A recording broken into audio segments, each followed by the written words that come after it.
plato o kaldero, tanggaling for everyday. Ganyan pag Smart ang dishwashing paste. May double tanggaling formula. Tanggal ang sebo, tanggal ang bakterya. Bahid para walang bahid, linis fantastic sa metal at plastic. Number 1 ko to. Tanggaling-galing mo, Smart dishwashing paste. ACS. Tinesting, sinuri, siniyasan. Ang resulta? Super effective ang Shield sa pagpatay ng bakterya at virus. Shield Antibacterial Soap. Believe ang mga eksperto sa Philippine Nurses Association. At si Mami. Tiwala ako sa Shield. Shield Antibacterial Soap. Napatunayang mabisa. Ang mga nurse, tiwala. ACS. May nagbago. May arte. May budget. Akala nyo lang yon. So solid. White rose papaya, wow, white rose. White rose papaya, wow, white rose. White rose papaya. May glow up with white rose papaya. White Rose Papaya. May puti power times 2 kasi may papaya at niacinamide. May shea butter and tea tree oil pa. Kutis sulit ang glow May up. glow up with white rose papaya. White Rose Papaya. Kutis sulit ang glow up. ACS. Galalala, fat good. Galalala, fat good. Ang bango ng sampayan. Tara na magsayawan. Calafabcon, amoy nakaka-joyful! Hi, my name is Mayor Francis Israel Macabenta. I'm from San Diego. I'm an advanced clinician in neuro and spine surgery. As an advanced clinician, you have to make sure that you coordinate everything. Our goal is to have an optimal surgery outcome for the patient. Having MX3 in my life, taking it, knowing that this is in my body, it gives me a lot of confidence. MX3, dito ako believe. Mahalagang maalala, ang MX3 capsule ay hindi gamot at hindi dapat gamiting panggamot sa anumang uri ng sakit. Galalala, fat good. Galalala, fat good. Ang bango ng sampayan. Tara na magsayawan. Calafabcon, amoy nakaka-joyful!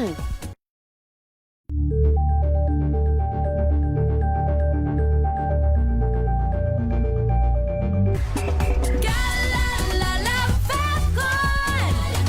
Galalala, fat good. Ang bango ng sampayan. Tara na magsayawan. Calafabcon, amoy nakaka-joyful! Tips kung paano maibsan ang labis na pangangati, dulot ng bulutong o chickenpox? Alamin. This portion is brought to you by ACS Manufacturing Corporation, ISO certified, maker of world-class quality Pride detergent. Ayon sa Healthline, ang chickenpox ay isang viral infection na nagdudulot ng pangangati at flu-like symptoms. Kaya naman pinapayuhan ang pagpapahid ng calamine lotion upang mabawasan ang pangangati nito. Kung sakali mang pati ang loob ng iyong bibig ay naapektuhan din, pinapayuhan namang kumain ng sugar-free popsicles upang malunasan ang mouth sores. Bukod pa riyan, pwede mo ring subukang ipaligo ang tubig na may nakalagay na baking soda. Maglagay lamang ng 1 cup baking soda sa maligamgam na tubig at magbabad sa loob ng 15 hanggang 20 minutos. At panghuli ay ikonsidera ring gumamit ng mittens para sakali mang ikay mangati ay hindi mo direktang maipangkamot ang iyong kuko. This portion is brought to you by ACS Manufacturing Corporation, ISO certified, maker of world-class quality Pride detergent. Hello, Washi! Laundry day na naman! Yay! Anong meron? Mancha ng chocolate, putik, may libag pa. Kaya natin yan! With Pride Washing Machine Detergent, may triple stain away formula. Tanggal ang makapit, madikit, at malupit na dumit mancha. Kaya easy-easy ang labada. Mula noon hanggang ngayon. All you need is pride. All you need is pride. ACS. Wow, ang saya. Isang barangay na labada, puro mancha pa. Goodbye, pahinga. Mommy, isang laba lang yan sa Pride Bar Blue. May powerful stain-away enzymes na malupit sa dumit mancha. At di masakit sa kamay. Isang laba lang yan. Hello, pahinga! Hello, Pride for Blue. ACS. Maulan man, no worries na amoy kulong ang damit. Charm Fabcon. Bangong kumakabloom. Tanggal amoy kulog sa bango ng charm. Kaya gamit ko, Charm Fabcon with Bloom Fresh technology. Kills 99.9% of kulob-causing bacteria. May aroma burst pa of thousands of flowers and berries. Ang sampay sa loob, no amoy kulob. Bangong kumakabloom sa charm. Charm Fabcon. ACS. Sa lahat ng bagay, simula pa lang, siguraduhing max protection na. Kasi pag kulang ang proteksyon, baka madaling masira. Sa ngipin, dapat may max protection din. Max sa halaga ng unique toothpaste. With Max Protect Formula, helps stop cavities before they start, while keeping breath fresh. Try unique maximum fluoride protection. Para max alaga, max protektado. ACS. Galalala Fabcon. Galalala Fabcon. Ang bango ng sampayan. Tara na magsayawan. Calafabcon, amoy nakaka-joyful! Sa puso ng kalikasan, natatangi ang prutas ng mangosteen. Ito ay nagtataglay ng antioxidant compounds na alpha, beta at gamma mangosteen. Ang MX3 capsule ay isang food supplement na gawa sa natural na mangosteen. Ito ay tested and proven to help avoid knee joint pain discomfort para iwas-iwas sa sakit with long-term supplementation 2 capsules daily. MX3 capsule, tunay, natural at original. Mahalagang paalala, ang MX3 capsule ay hindi gamot at hindi dapat gamiting panggamot sa anumang uri ng sakit. Galalala Fabcon. Galalala Fabcon. Ang bango ng sampayan. Tara na magsayawan. Calafabcon, amoy nakaka-joyful! God has helped us really develop that attitude of gratitude because we have so much to be thankful for. Being here in Canada, So we are here with MX3. I get to be so active in sports, but also doing this line of work. Even when we travel, when we bring MX3 with us, it's really helping us a lot. it's a must-have. Yeah. We never leave home without it. MX3 is our supplement of choice. Dito kami bilib. Mahalagang paalala, ang MX3 capsule ay hindi gamot at hindi dapat gamiting panggamot sa anumang uri ng sakit. Galalala Fabcon. Galalala Fabcon. Ang bango ng sampayan. Tara na magsayawan. Calafabcon, amoy nakaka-joyful!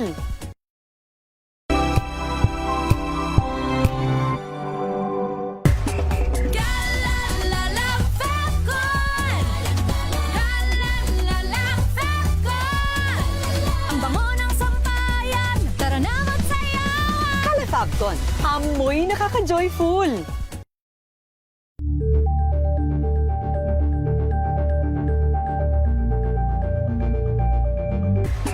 Galalala Fabcon. Galalala Fabcon. Ang bango ng sampayan. Tara na magsayawan. Calafabcon, amoy nakaka-joyful! Bagong balita, bagong impormasyon, kasama si Kuya Angelo Palmones. Magandang umaga, Pilipinas! Sa ulo ng ating mga balita, mga senador nagkasundo mas mahigpit na rules ipatutupad para sa mas mabilis na impeachment trial. NBI nag-react sa minion label ni Senator Peter Cayetano kay Attorney Matibag. Senator Lacson may buwelta naman kay Cayetano, binibilang na ang mga testigo para makulong ang senador. Investigasyon sa flood scam itutuloy ng Blue Ribbon Committee matapos ang SONA sa July 27. Bodega ng fake fertilizer na raid sa Nueva Ecija, halos 1 milyong halaga ng peking pataba ang nasamsam. Mahinang habagat magdadala ng mga pagulan sa Northern at Central Luzon. Bagong balita, bagong impormasyon, kasama si Kuya Angelo Palmones. Magandang umaga, Pilipinas! Sa detalye ng mga balita, nananatiling mahina ang southwest monsoon o habagat, ngunit patuloy itong makaka-epekto at magdadala ng maulap na pabori na may kalat-kalat na bagulan, pagkulog at pagidlat sa western section ng northern at central Luzon. Ayon kay Alzar Aurelio ng Pag-asa, kabilang sa uulanin, dulot ng habagat ang Ilocos Region, Zambales, Bataan. Ito'y sa susunod na 24 oras. Asahan naman ang isolated rain showers o thunderstorms sa Cordillera Administrative Region, Batanes at Babuyan Island. Imbag na bigat ka na kayo amen sa mga kababayan natin dyan sa norte. Samantalang Metro Manila at nalalabing bahagi ng bansa ay inaasahang makararanas ng bahagyang maulat na kalangitan. May kasamang isolated rain showers o thunderstorms sa hapon, dakong hapon o gabi dahil naman sa localized thunderstorms. Sinabi na Aurelia na magsisimulang maramdaman ang epekto ng habagat sa Palawan, Visayas at Mindanao bukas, araw ng Martes. Kahapon may namonitor naman ang Pag-asa na isang kumpol ng ulam sa labas ng Philippine Area of Responsibility na may potensyal na maging sama ng panahon o LPA sa mga susunod na araw. 2 bata ang napapaulat na nawawala matapos natangayin ang rumaragasang tubig baha sa isang bahay sa May Riverbank, Barangay Mapagong, Calamba City, Laguna. Ayon kay Mayor Ros Rizal, ang mga biktima ay magkakapatid na edad 8 at 10 taong gulang. Sa report, bumuhos ang malakas na ulan sa loob ng 30 minuto kahapon ng tanghali dahilan para rumagasan tubig baha at tinangay ang kabahayan na nasa May Riverbank. 6 na bahay ang inanod ng baha. 22 naman ang nagtamo ng pinsala. Sa ngayon ay pinag-aaralan na ng pamahalaan lokal ang permanenteng relocation ng mga residente sa May Riverbank para maiwasan ang katulad na trahedya. Ligtas na na-rescue naman ang 4 na sakay ng sumiklab na yate sa San Fernando, Sibuyan Island sa Romblon. Ayon sa Philippine Coast Guard Southern Tagalog District Commander na si Commodore Jeronimo Tobilla, ang mga mangingisda ang siyang unang rumisponde matapos mapansin na makapal na maitim na usok mula sa yate. Lumabas sa paunang investigasyon na galing sa Subic ang yate at papunta ng Cebu nang sumiklab ang sunog. Tuloy ang nabuo ng apoy ang yate pero tiniyak ng Coast Guard walang banta ng oil spill sa lugar. Paparangalan din ng ahensya ang mga mangingisdang agad na sumaklolo para iligtas ang masakay ng yate. Nasawi ang isang Filipino-American na miyembro ng US Air Force matapos maaksidente sa loob ng kanilang base. Inilalam 23 anyos na biktima ang si Airman First Class Cedric Eneluna, nakadestino sa Vandenberg Space Force Base. Napaglaman na nag-ooperate ng heavy equipment si Eneluna nang mahulog ito sa isang embankment dahilan para sa kanyang pagkamatay. Sa ngayon, hindi pa tukoy ang totoong dahilan ng pagkasawi ni Eneluna habang nagpapatuloy ang investigasyon. Si Eneluna ay tubong Bacolod City at naging bahagi ng US Air Force noong March 5, 2024. Dumating siya sa Vandenberg mula sa kanyang unang duty assignment noong Agosto 2 sa parehong taon. Aarangkada na ang pamamahagi ng cash assistance sa ilalim ng pinalawak na Unified Package for Livelihood, Industry, Food and Transport o UPLIP program ngayong araw. Ayon kay Social Welfare Secretary Rex Gatchalian, ang ayuda ay bahagi ng tugon ng pamahalaan sa epekto ng umiiral na energy emergency dulot ng tensyon sa gitang silangan. Sakop ng programa ang 7.5 milyon ng mga benepisyardo. Mahahati ito sa 3 grupo. Kabilang dito ang 3.5 milyon ng mga benepisyaryo ng Pantawid Pamilyang Pilipino Program o 4Ps at Walang Gutong Program na tatanggap naman ng isang beses na 2,000 piso. Kabilang din sa tatanggap ng nasa 2.5 billion ng mga mahihirap at near poor households na natukoy ng Community-Based Monitoring System ng Philippine Statistics Authority at 1.5 million low-income members ng Social Security System. Sila ay makatatanggap ng isang beses na 2,000 piso ding ayuda mula Hulyo hanggang Disyembre. Ayon sa DSWD, direktang ipapasok sa Land Bank o GCash account ng mga benepisyaryo ang ayuda habang manual payout naman ang gagawin para sa iba pang mga benepisyaryo bago tuloy ang ilipat sa digital payment system. Bagong balita, bagong impormasyon, kasama si Kuya Angelo Palmones. Magandang umaga, Pilipinas! 22 anyos na binata patay sa aksidente sa motorsiklo sa Manawag, Pangasinan. Detalye na balita mula kay Freddy Pardo, Aris 38. Freddy, good morning. Masantos siya kabasan. Ichika amin sa ating mga kababayan dyan sa Pangasinan, Freddy. Masantos siya kabusan ko yung Angel. Hindi na umabot ng buhay sa Manawag Community Hospital ang isang 22 anyos na binatang rider matapos itong magtamo ng malubhang sugat sa katawan ng maaksidente sa motorsiklo. Batay sa ulat ni Manawag YC Chief of Police Major Arnel Tamayo, naganap ang aksidente pasado alas 2 ng madaling araw sa kahabaan ng National Highways sa Sitio Aloragat, Barangay Kabanbanan, Manawag. Base sa investigasyon, mabilis umunong patakbo ng biktima sa kanyang motorsiklo nang pagsapit sa may bahaging paliko ng daan na lost control ito sa manubela dahilan ng kanyang pagsimplang kung saan tumilapon ang biktima mula sa kanyang motorsiklo at nabagok ang ulo na walang malay na itinakbo ng LGU ambulance sa hospital ngunit idineklarang dead on arrival na ng attending physician. Napag-alamang walang suot na helmet ang nasawi nang maganap ang aksidente. Mula sa Action Radio Pangasinan, ito si Freddy Pahardo, Aris 30, taguulat para sa DCRH Una sa Pilipinas, una sa Pilipino. Maraming salamat, Freddy. Mag-asawa nasawi naman sa sunog sa New Hope Village, Tacloban City. Detalye ng balita mula kay Jimmy Angay, Aris 32, maupay nga agad, Jimmy.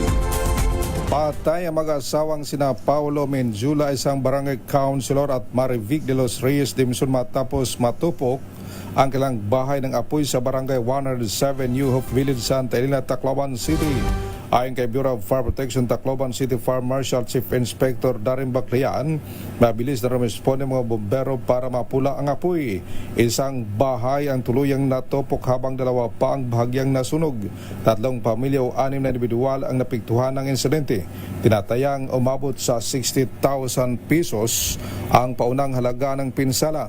Batay sa paunang impormasyon, bago pa ang insidente, galing umano sa pagdiriwa ng karawan ng kalang pamangkin ng mag-asawa at posibleng nakainom bago umuwi.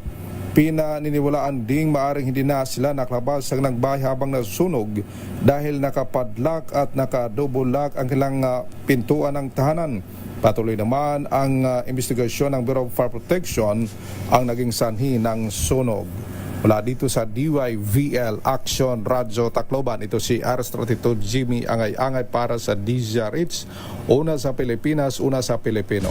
Magandang umaga, Pilipinas! Daghang salamat, Jimmy. Bagong balita, bagong impormasyon, kasama si Kuya Angelo Palmones. Magandang umaga, Pilipinas! Mga consumer ng Northern Samar pumirma sa inahaing petisyon ng Northern Samar Electric Cooperative o NORSAMELCO na layuning mabawasan ang bayarin sa kuryente. Detalye ng balita mula kay Jane Galit Bantayan, Aris 34, Jane Membuntag. Pumirma ang karamihan ng consumers dito sa Northern Samar sa petisyon ng Northern Samar Electric Cooperative o NORSAMELCO upang iapila ang agarang aksyon sa pagtaas ng kuryente na mabigat na dagok. Pasanin ngayon ng mga consumers dito sa lalawigan ng Northern Samar. Ang petisyon ay isusumite sa opisina ng Pangulo, Department of Energy, Energy Regulatory Commission at Independent Electricity Market Operator of the Philippines at kasama dito ang Kongreso. Hiniling ng Northern Samar Electric Cooperative ang reforma na layuning ma-address, masolusyonan ang patuloy na paglubo ng bayarin ng kuryente sa lalawigan. Nakasaad sa isusumiting petisyon ang pagre-review, pagsuspindi ng line loss at congestion cost mechanism, pagre-review ng wholesale, electricity spot market pricing methodology, at ang pag-upgrade ng Luzon, Visayas transmission line na mabawasan ang congestion at ang pagtatanggal ng 12% value-added tax VAT sa elektrisidad. Ayon sa NORSAMELCO, ang kanilang hiniling na reforma sa elektrisidad ay makakatulong sa mga consumers ng pagbabayad ng kuryente. Makakatulong na abot kaya lamang ang babayaran sa kuryente. Umapila ang NORSAMELCO sa member consumer owners na suportahan ang petisyon sa pamamagitan ng signature. Target naman na isumite ang petisyon bago ang President's State of the Nation Address usuna ng Pangulo. Matatandaan, sinabi ng NORSAMELCO na wala silang kontrol sa presyo ng kuryente.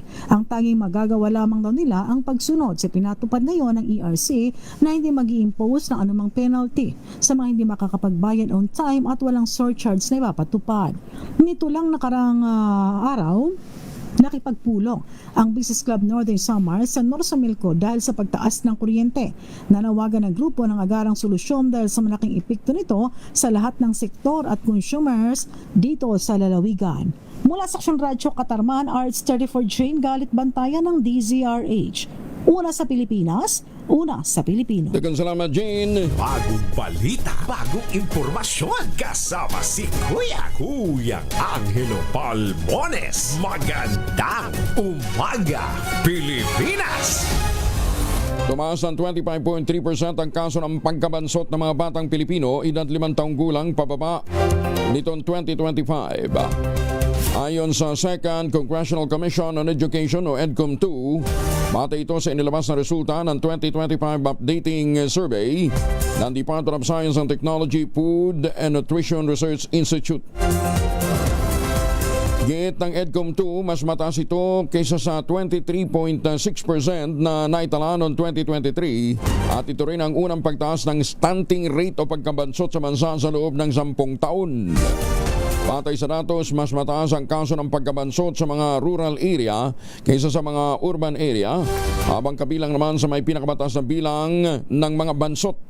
Ang BARM, sinusundan ito ng Zamboanga Peninsula, Negros Island Region at Mimaropa. Git ng EDCOM-2, ang lumalalang malnutrisyon ay isa sa malaking hamon ngayon sa sektor ng edukasyon dahil naman sa direkta itong nakakaapekto sa pagkatuto ng mga bata. Kaugnay nito, nananawagan ang EDCOM-2 sa pamahalaan palakasin ang koordinasyon ng mga programa na may kinalaman sa nutrisyon, kalusugan ng ina at bata, early childhood development at food security upang matugunan ang lumalalang problema ng malnutrisyon sa bansa. Senior citizen na bagong laya sa loob ng 15 taong pagkakakulong. Recidivist ang mokong na ito. Senior citizen pa naman. Nakumpiskahan na naman ng mahigit 300,000 pesos na laga ng shabu. Meron pang bit-bit na illegal na baril.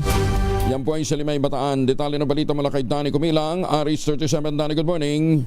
Mahigit 304,000 halaga ng hinhinalang shabu at isang illegal na baril ang nasamsam ng mga otoridad matapos ipatupad ang search warrant laban sa isang senior citizen na lalaki na bagong laya ito mula sa 15 taong pagkakakulong na hinuli ito sa Barangay Lamao Limay nitong araw ng Sabado. Sa pangunguna ni Police Major Jimmy Albert Edison, Chief of Police ng Limay Municipal Police Station, nakumpiska ang 84.83 gramo ng hininalang shabu na nagkakalaga ito ng 304,844 pesos. Iba't ibang drug paraphernalia, isang caliber 38 na revolver na walang serial number at 6 na bala. Naharap ngayong Lunes ang suspect sa kasong paglabag sa Republic Act 9165 o ang Comprehensive Dangerous Drug Act of 2002 at Republic Act 10591 o ang Comprehensive Firearms and Ammunition Regulation Act ayon sa pulisya. Dani Kumilang, RH37, DZRH, una sa Pilipinas, una sa Pilipino. Maraming salamat, Danny. May paaba kay Kayungan sa mga suki natin dyan po naman sa Pampanga. Bagong balita, bagong impormasyon. Kasama si Kuya Angelo Palmones. Magandang umaga, Pilipinas! US sinatake ang Iran sa ikawalong magkakasunod na gabi bilang ganti sa pagkasawi ng masundalo Amerikano sa Jordan. Aba, si US State Department Secretary Rubio dadalaw sa Pilipinas. Yan ang babalita sa atin ni Joyjon Ako live mula po sa Washington. Good morning, Joyjon. Magandang umaga, Kuya Angel, mga kababayan. Isinagawa ng Estados Unidos ang ikawalong magkakasunod na gabi ng pag-atake sa Iran sa ilalim ng direktiba ni US President Donald Trump. Natapos ang nasabing operasyon alas 11:30 kagabi Eastern Time. Kabilang sa mga matagumpay na tinarget ng Amerika ang pwersa ng Iranian Revolutionary Guard, pati na rin ang coastal surveillance, air defense facilities at mga imbakan ng missiles at drone upang pilayin ang kakayahan ng militar ng Iran. Ang operasyon ng Amerika ay direktang tugon sa ginawang missile at drone attack ng Iran nitong nakalipas naman na Biyernes sa Mufaq Sati Air Base sa Jordan. Sa nasabing pag-atake ng Iran, 2 US service members ang kumpirmadong nasawi at habang isa ang nawawala o missing in action, Kuya Angel, mga kababayan. 4 na sundalo naman ang sinugod sa ospital at nakalabas na, habang ang iba ay ginagamot pa para sa minor injuries. Sa ngayon, umabot na po sa 16 na Amerikanong sundalo ang nasawi sa kasalukuyang digmaan ng US at Iran. Samantala, naglabas ng babala ang US State Department na nag-abiso na magdoble ingat o magkaroon po ng exercise increased caution ang mga US national sa buong mundo. Sa nasabing notice na may mga umano'y posibleng magkaroon ng pag-atake ng mga grupong sumusuporta sa Iran laban sa mga pasilidad at interes ng Amerika sa labas ng gitnang silangan. Samantala, bibisita si US Department of State Secretary Marco Rubio ngayong darating na ngayong araw na ito. Siya ay lilipad papuntang Pilipinas, papunta dyan sa Maynila para sa isang 5 araw ng pagbisita. Magsisimula ang kanyang opisyal na biyahe ngayong araw na ito, Hulyo 19 at magtatagal hanggang Hulyo 23 ng taong kasalukuyan. Ang pangunahing dahilan ng pagbisita ni Rubio ay para makilahok sa seri ng mga ministerial meetings ng Association of Southeast Asian Nations o ASEAN na ang Pilipinas ang tumatayong chairman ngayong taon. Kabilang sa daduluhan niya ay ang ASEAN Post-Ministerial Conference, East Asia Summit Foreign Ministers Meetings at ASEAN Regional Forum. Sa inalabas na kalatas ng US State Department, Kuya Angel, mga kababayan, gagamitin ni Rubio ang pagkakataong ito upang mas palalimin pa ang comprehensive partnerships ng Estados Unidos at Pilipinas. Inaasahang makakapulong niya si Pangulong Ferdinand Bongbong Marcos Jr. upang direktang talagtayin ang pagpapatibay ng ugnayan ng dalawang bansa. Bitbit din ng Estados Unidos ang layuning isusulong ang isang free and open Indo-Pacific upang mapanatili ang kaligtasan at kapayapaan sa rehiyon. Inaasahang magiging sentro rin ng mga ang usapan nito na umiinit na tensyon at agawan ng teritoryo sa South China Sea o West Philippine Sea. Bukod sa mga issue na sa Asia, posibleng matalakay rin ang mga epekto sa global energy security at shipping dulot ng kasalukuyang labanan sa pagitan ng Amerika at Iran na pumipilay sa ekonomiya ng maraming bansa kasama na ang Pilipinas, Kuya Angel. Magkano ang Brent crude ngayon dyan, Joy John? Sa huling talaan po nitong nakalipas na Biyernes, umabot po sa $87 kada bariles at maaari pa tumaas sa darating na mga araw, Kuya Angel. 87, hindi naman pala hindi nga nung kataasan the past few days, di ba? Oo, hindi kataasan. Bakit dito banat naman, sirit langit na naman ang presyo ng gasolina. Ano ba naman 'yan? Di ba? Kawawa talaga ang Pilipinas, samantalang yung ibang bansa hindi naman masyadong iniinda yung pagbago-bago ng presyo ng gasolina Correct. Anyway, sige, tingnan natin kung ano mga magiging development. Thank you, Joy John. Maraming salamat sa update.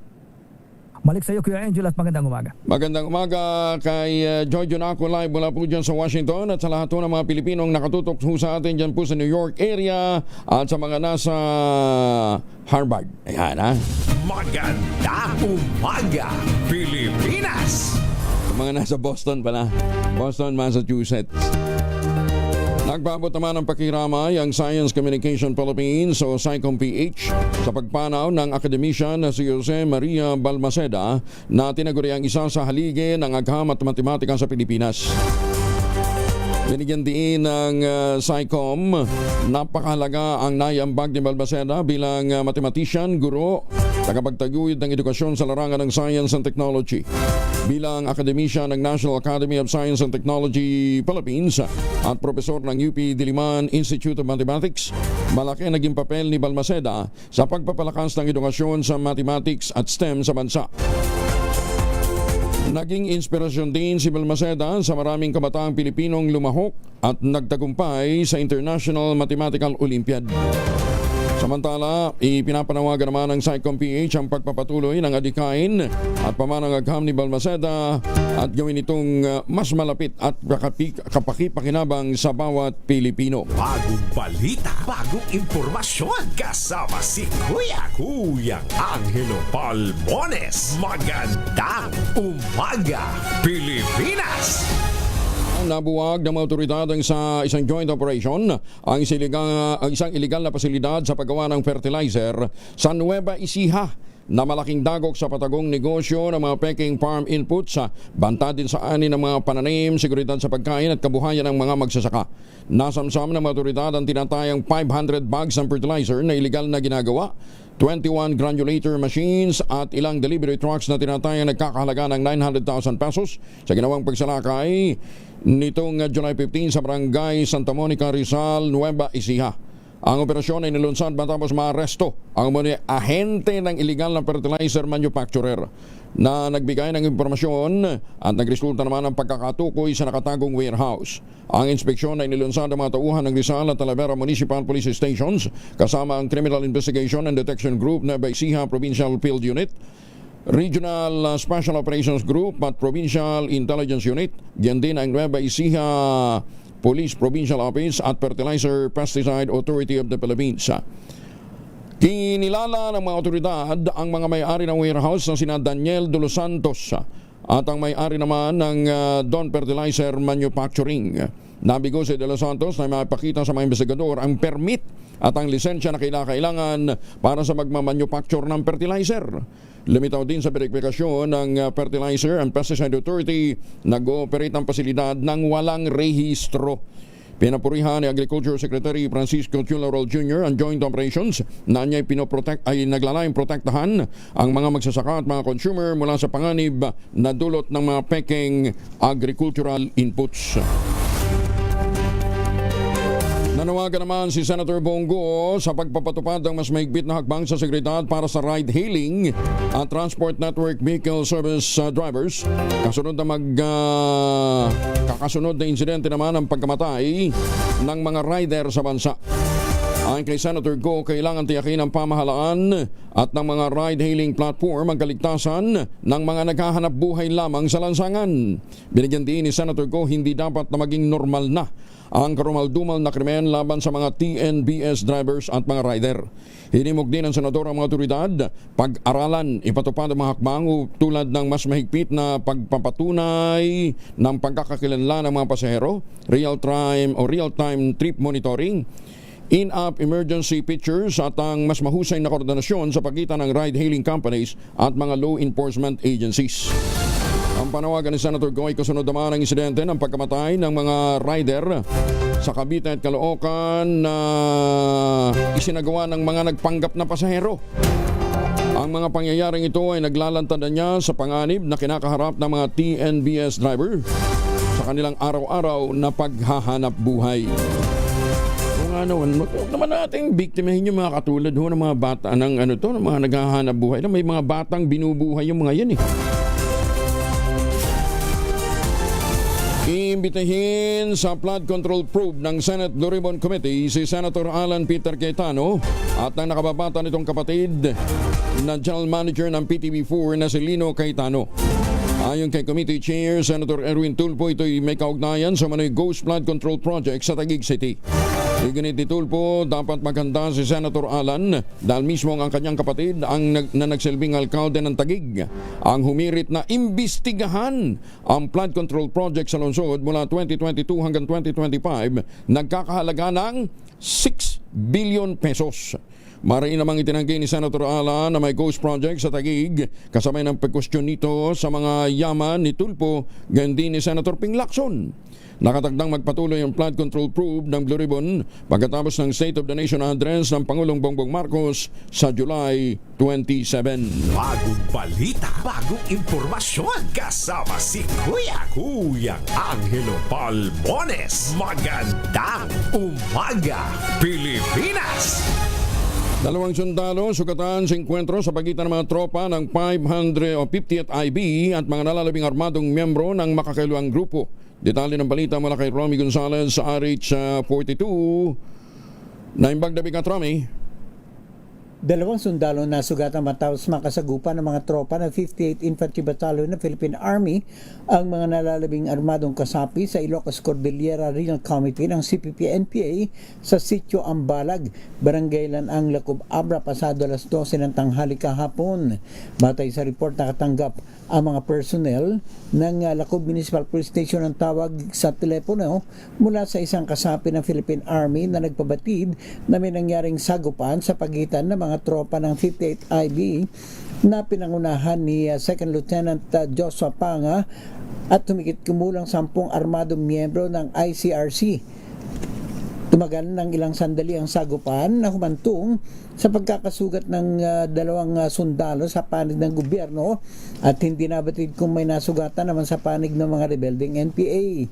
Pagkatapos ng bakbakan, kaagad na nag-deploy ang 58 IB medical team para sa medical support at pag-extract sa mga nasugatang kasapi ng 58 IB na alerto at na redeploy ang mga operating troops sa lugar para sa pursuit operation laban sa mga kaaway ng gobyerno. Na alerto rin ang mga nasa malapit na impilan para magsagawa ng spot checkpoint. Ito si RH41 Romy Gonzalez para sa DZRH. Una sa Pilipinas, una sa Pilipino. Maraming salamat, Romy Josegina. Magandang umaga, Pilipinas! Isinusulong naman ni Senator Lauren Legarda ang pagsasabatas ng kabuhayan at kaunlaran ng Kabataang Katutubo o 4K program ng Department of Agriculture upang magsilbing isang pambansang inisyatiba. Naglalayong wakasan ang siklo o cycle ng kahirapan at pagkakabukod ng mga indigenous cultural communities at mga indigenous people. Ito ay sa pamamagitan ng paglikha at pagpapalakas ng ugnayan sa pagitan ng mga magsasaka at ng pamilihan. Binigyan din pa ng senadora na layunin ng panukala na gawing pagkakataon para sa pagunlad ang matagal ng kapabayaan sa mga katutubong pamayanan sa pamamagitan ng pagbibigay ng kabuhayan, dignidad at katarungan sa mga pamilyang naninirahan sa kanilang mga lupang ninuno. Inihain ni Senator Legarda ang Senate Bill 2258 upang itatag ang 4K program. Gumagamit ito ng market-driven o nakabatay sa pangangailangan ng merkado at pamamaraan. Hindi tulad ng tradisyonal na mga programa na pangunahing nakatuon lamang sa produksyon. Inuuna ng 4K program ang pagtukoy sa pangangailangan ng merkado at direktang iuugnay ang mga pamayanang katutubo at mga magsasaka para sa kanilang produktong pag-agrikultura. Kabilang dito yung kape, palay, ube, saging, mais at kawayan para direktang maibenta sa mga institusyonal na mga mamimili mula sa pribadong sektor, pamahalaan at civic society. Nagbibigay din ang 4K program ng mga makinarya para sa produksyon at post-harvest, access sa mga pasilidad para sa pautang, crop insurance at mga programang nagpapalakas ng kakayahan tulad ng community organization, pagsasanay ng iba't ibang kasanayan at pagpapaunlad ng negosyo. Handa namang harapin ni dating House Speaker Ferdinand Martin Romualdez ang anumang reklamo na maaaring isampa ng Office of the Ombudsman. Kaugnay pa rin ito sa isyu ng irregularidad sa mga flood control project sa bansa. Ayon kay Attorney Adi Pajardo, legal counsel ni Romualdez, walang ebidensyang nag-uunay sa dating speaker sa mga ibinabatong aligasyon. Sinabi ni Attorney Pajardo na sa case build-up stage pa lamang ang usapin.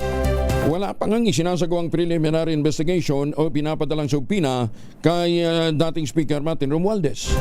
Iginit din niya na hindi kapanipaniwala ang pabago-bagong testimonya ng tinaguriang Maleta Boys na nagsabing naghatid umano sila ng kickback sa ilang opisyal ng pamahalaan.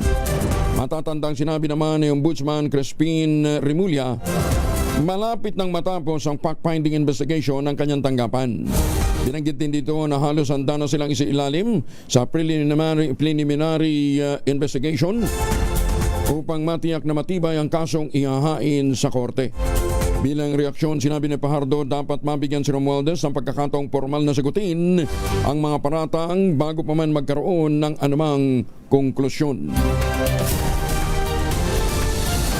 Umabot na sa 800 ang bilang ng mga kadiwa centers sa buong bansa. Sa SONA 2026 series ng DCRE Special on Saturday, sinabi ng Agriculture Secretary Francisco Tularo Jr. nasa 140 hanggang 170 lamang ng mga kadiwa sites ang naitalaga niya o ang naitalaga mula nang siya ay maluklok sa ahensya. Sinabi ni Roel, karamihan sa mga dating kadiwa ay pop-up stalls o yung pansamantala lamang ang operasyon.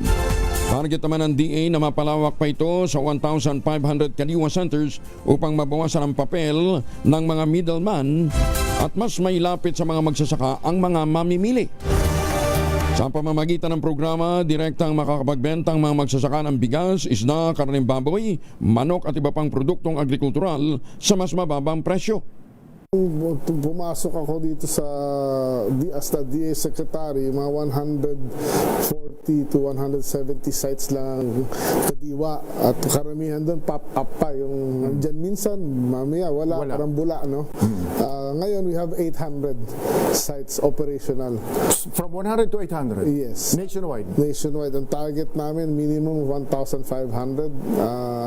So dodoblehin pa namin yan, if not more pa. At dati ay nandyan, minsan wala. You're saying ngayon tuloy-tuloy sila dyan ngayon? Tuloy-tuloy. At least 4 days a week na operation. Magandang umaga, Pilipinas! Bahagi ng National Highway sa Mati, Davao Oriental hindi madaanan dahil sa landslide. Detalye ng balita mula kay June Soter mula sa Action Radio Davao. May buntag ni mo, June. Mayong buntag usab, Kuyang Angel, na nanatiling sarado sa lahat ng uri ng sasakyan ang bahagi ng President Diosdado Macapagal National Highway sa sitio Colilisi, Barangay Tagabakid, Mati City, Davao Oriental dahil sa nagpapatuloy pa ang clearing operations matapos ang landslide na dulot ng malakas na pagulan. Ayon sa Department of Public Works and Highways o DPWS Region 11, hindi Bagong balita.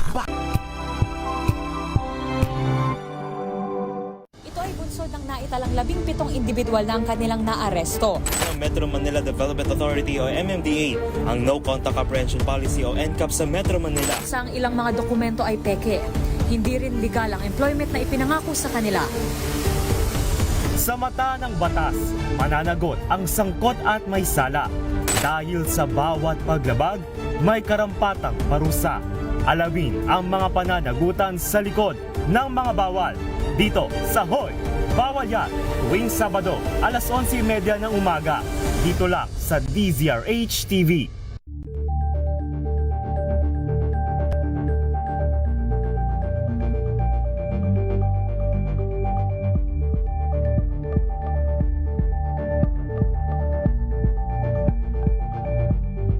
Tumunog na ang gandingan para sa kalikasan. Ang nagkamit ng parangal bilang Best News Anchor ay walang iba kundi si Angelo Palmones ng Magandang Umaga Pilipinas, DZRH Radio 666 kHz.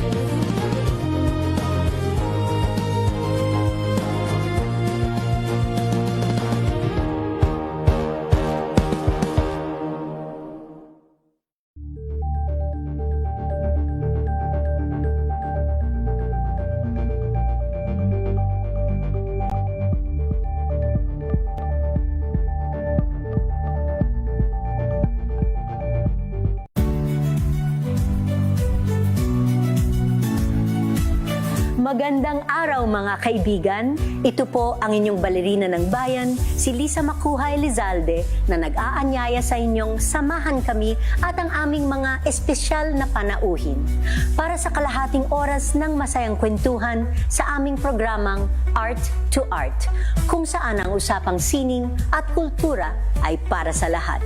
Huwag kaliligtaan, tuwing linggo, alas 3:30 ng hapon, dito lamang sa DZRH Radio, DZRH TV, at via online streaming.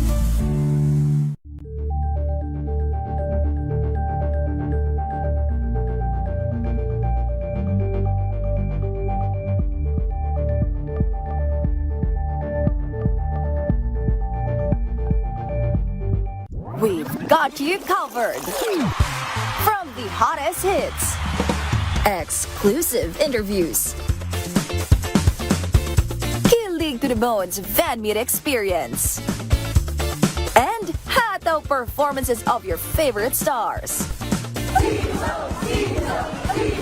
Saturdays, 12 noon, dito lang sa DZRH TV.